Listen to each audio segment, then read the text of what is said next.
Hello, this is Dalish75 Games. Welcome back to another Let's Roleplay of Dragon Age Origins. I am the human noble Aiden Kuzlin. I'm a warrior. I'm currently in camp. We just liberated the Dalish elves from the oppressive werewolves.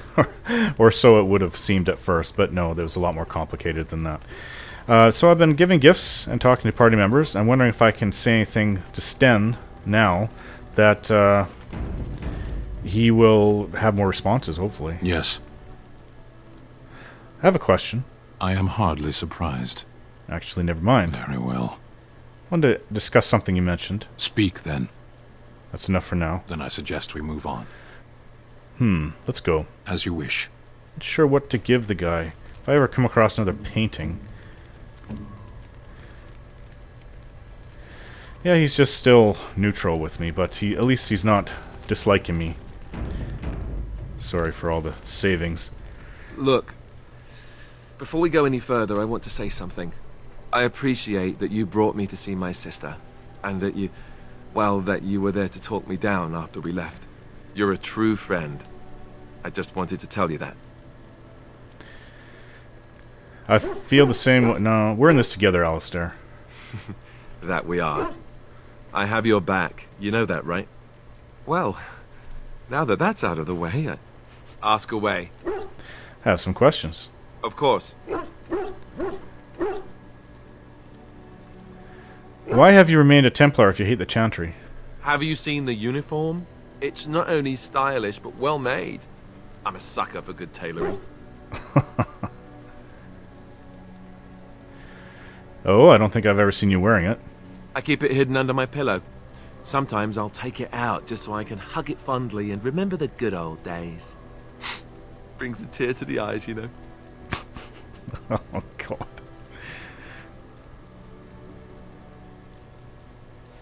And what's the real reason? You don't really want to know about my being a Templar, do you? It's really quite boring. I do really want to know, yes. Poke, poke, poke. Tell me everything about your life, Alistair. All right, if you insist. It's not like we have anything better to do, right? The truth of the matter is that I did hate going to the monastery. The initiates from poor families thought I put on airs, while the noble ones called me a bastard and ignored me. I felt like Al Eamon had cast me off, unwanted, and I was determined to be bitter. But I took some solace in the training itself, I guess. I was actually quite good at it. What did you enjoy about the training? The education, mostly, but also the discipline. You need to have a disciplined mind in order to use the abilities we have. It was difficult, but rewarding. I never really felt at home anywhere, though, until I joined the Grey Wardens.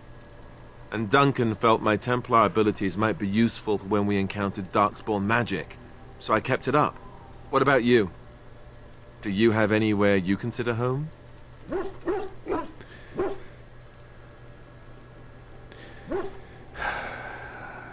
Not anymore, no. We won't always be traveling like this, you know.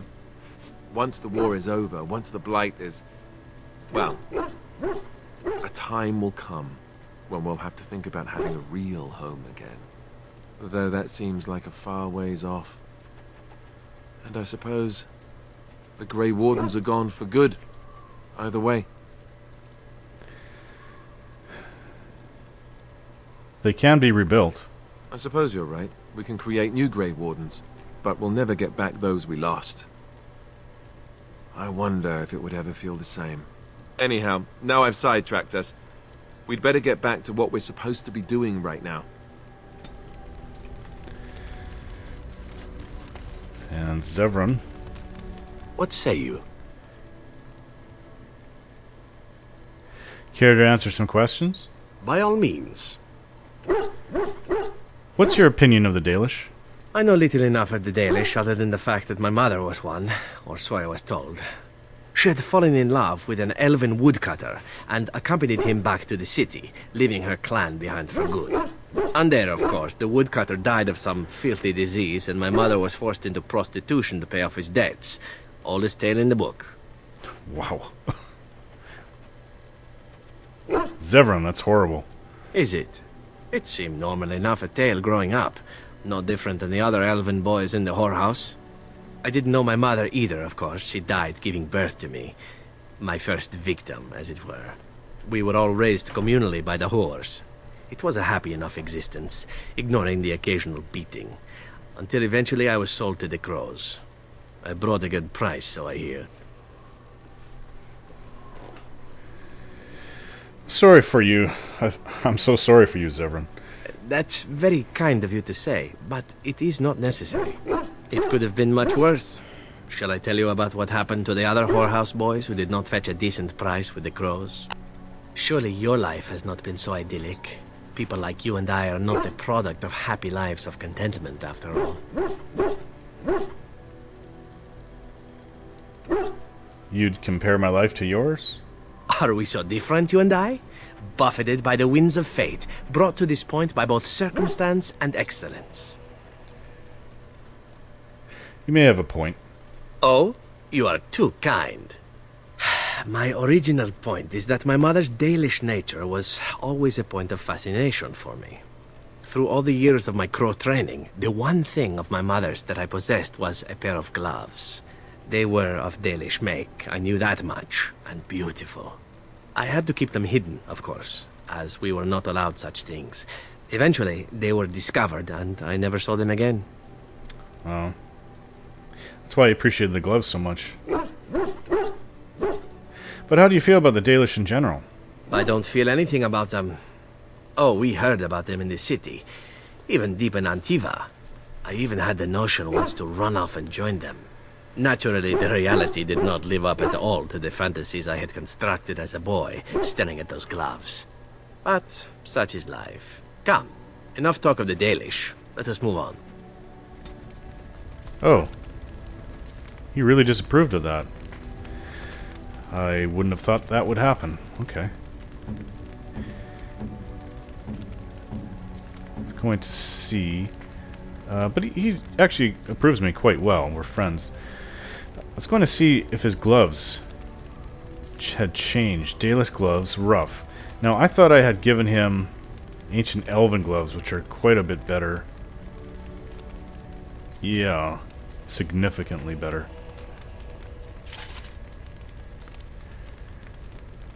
But his boots are okay.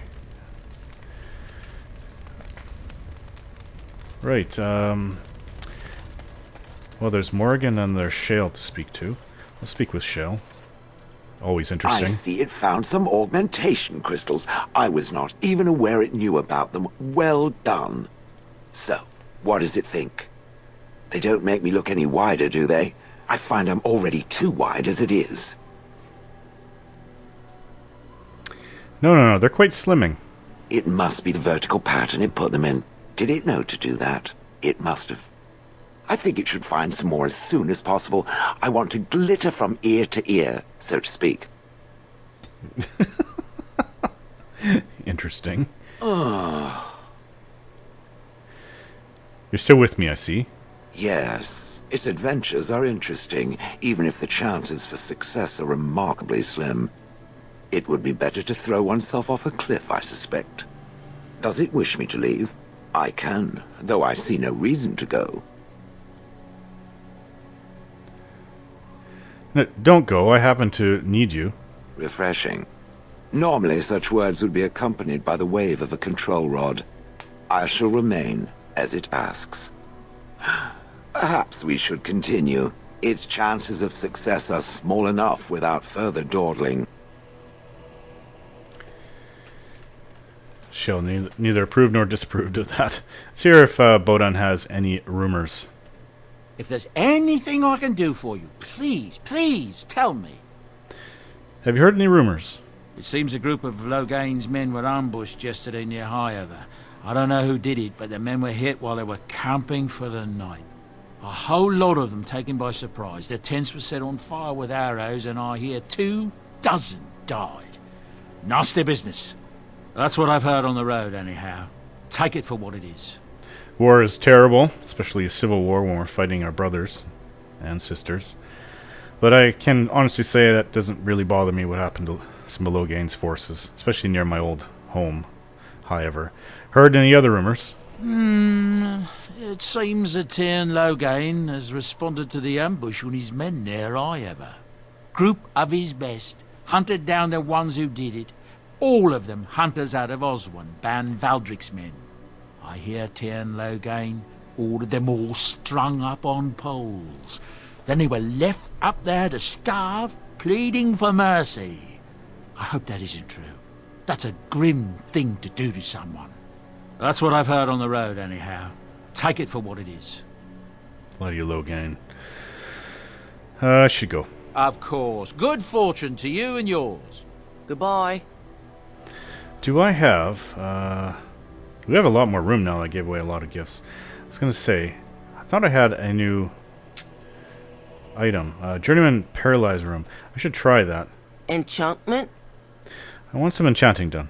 Enchantment! Okay, so I'm currently using Chance of Paralysis. This is Journeyman. Okay, so it's the same thing. Spell resistance.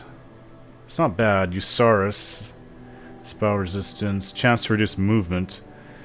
I think I'm going to take that out and give him the Journeyman Paralyzed Room, because Sten is currently using Usaris. Asturian's Might. Who is using that? Zevran. Well, maybe I can give him the slow. And Duncan's Dagger. And there's Oathkeeper, which Leliana's using. Merrick's Blade. Alistair's using 4 spell resistance, 4%, and he has +5 fire damage. And Faith's Edge is a very nice 2-handed axe, which I'll keep for now.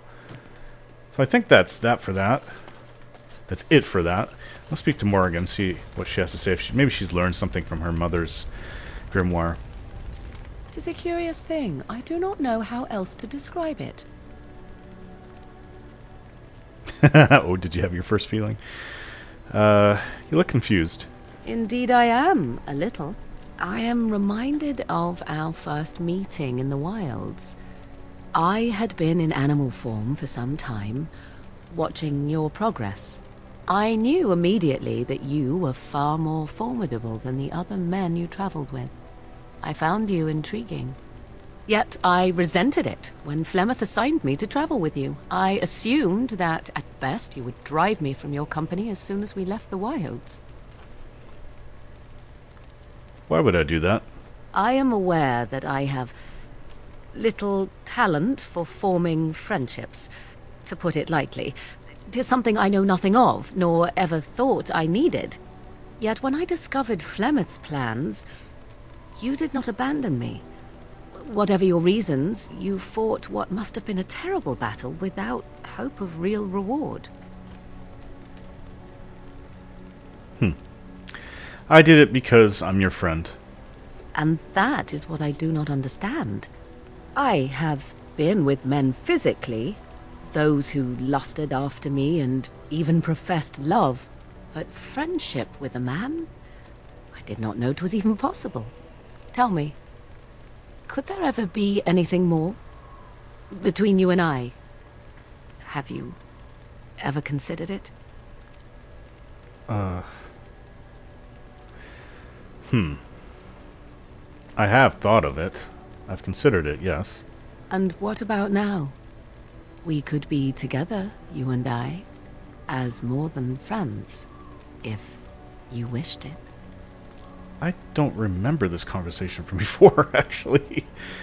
Oh. I have my eye on Leliana. I would prefer we stayed friends. As I thought. I had to ask, of course. Still, 'tis good to think that we are friends. Of all the things I could have imagined when Flemeth told me to go with you, this would be the very last. I want you to know that while I may not always prove worthy of your friendship, I will always value it. But enough of such idle talk. There are more useful things to be done, surely. Well, I have her very high approval from her, regardless. And I do want her as a friend. I think she seems to like me more than anybody else in the entire camp, though. So I don't have any more runes. I have gold, but... Oh. What the heck do the elves want? I think they... What do they want? I need to talk to him. Leave. You witnessed the rarest of things, Warden. The Dalish stand ready to defend Ferelden. You're sure they'll fully commit? I would not insult them by asking. Word was given, and that is all that needs be said. At your word, Warden. Do you need anything? We have assembled on a short schedule. Certain factors of equipment could be better. Crafting components would serve best. Basic ones like elf root and deep mushroom. I'll give you my mushrooms.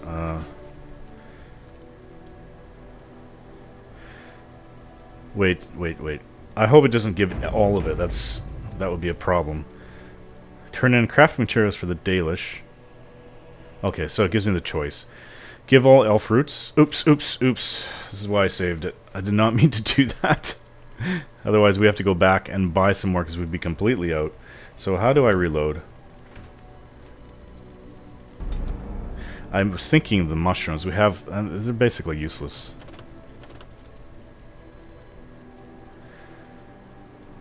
Okay, give all deep mushrooms.